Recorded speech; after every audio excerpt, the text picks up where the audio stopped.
దేవుని నామమునకు స్తోత్రములండి. నాటి ధ్యానాంశము మన పరలోకపు కుమ్మరి అండి. 3వ భాగం అండి. గత 2 దినములో కూడా మరి కుండల గురించి దేవుడు నేర్పించినందుకు వేలాది స్తోత్రములండి. మరికొన్ని ఈ దినమున నేర్చుకోవడానికి ఇచ్చిన సమయమునకు వేలాది స్తోత్రములండి. ఈనాటి కుండ అనగా పాత్ర ఓటి కుండ.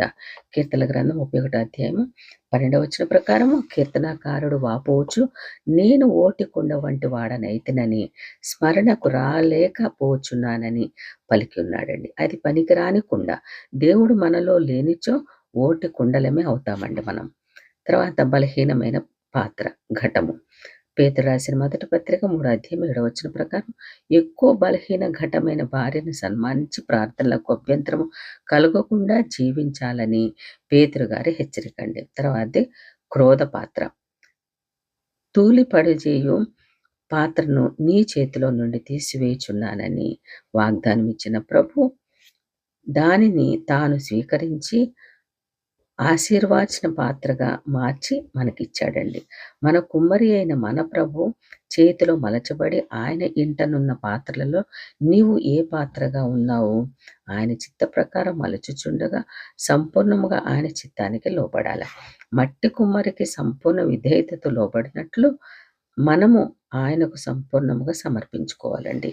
ఏ పాత్ర కూడా నన్ను ఎందుకు ఇట్లాగా రూపొందించితివి అని కుమ్మరితో అనదు, వాదించదు. ఈ మాట చూడండి. మంటికుండ పెంకులలో ఒక పెంకయుండి తన్ను సృజించిన వానితో వాదించు వానికి శ్రమ.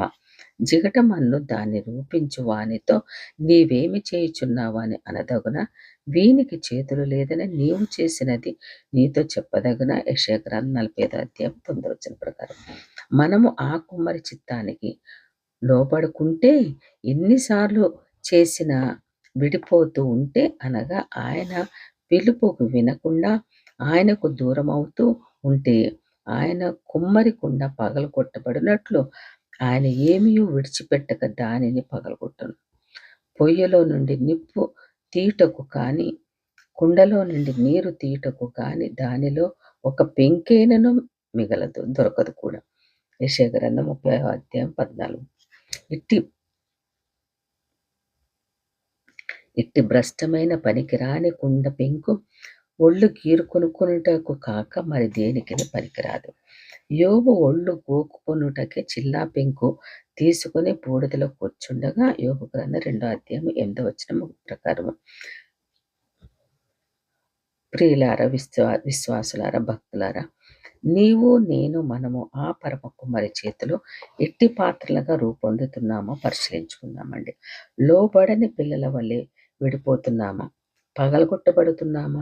పనికి రాకుండా పెంకులుగా అగుచున్నామా? లేక యజమానుడు వాడుకున్నట్టుకు అర్హమైన పాత్రలుగా రూపొందుతున్నామా? ప్రశ్నించుకుందామండి. మనలను మనం పరిశీలించుకుందాం. చెప్పబడిన ఘటాలలో ఏ ఘటముగా నీవు నేను మనము ఉన్నాం? ఎలా ఉన్నా ఆయన అధికారంలో లోబడి సర్వజ్ఞుడైన ఆయన చేతిలో అనగా సారే మనము చేరి సరైన పాత్రగా నన్ను చేయము ప్రభు అని వేడుకుందామండి. మన తండ్రి తన చిత్తం చొప్పున తాను వాడుకొనుటకు అర్హత యోగ్యత కలిగిన రమ్యమైన బంగారు అపరంజి ఘనమైన పాత్రలుగాను మనలను రూపొందించి ఉగ్రతా పాత్ర నుండి తప్పించి తన కరుణా పాత్ర అనే రక్షణ పాత్రను అందించి కాపాడునుగాక. అందుకొరకు దేవుని కృప కొరకు ఆ పరలోకపు కుమ్మరిని ప్రార్థించుదామండి. కృపా సత్య సంపూర్ణుడైన మన పరలోకపు కుమ్మరి తన చేత వాడబడే అర్హమైన పాత్రలుగా మనలను రూపొందించునుగాక. ఆమేన్.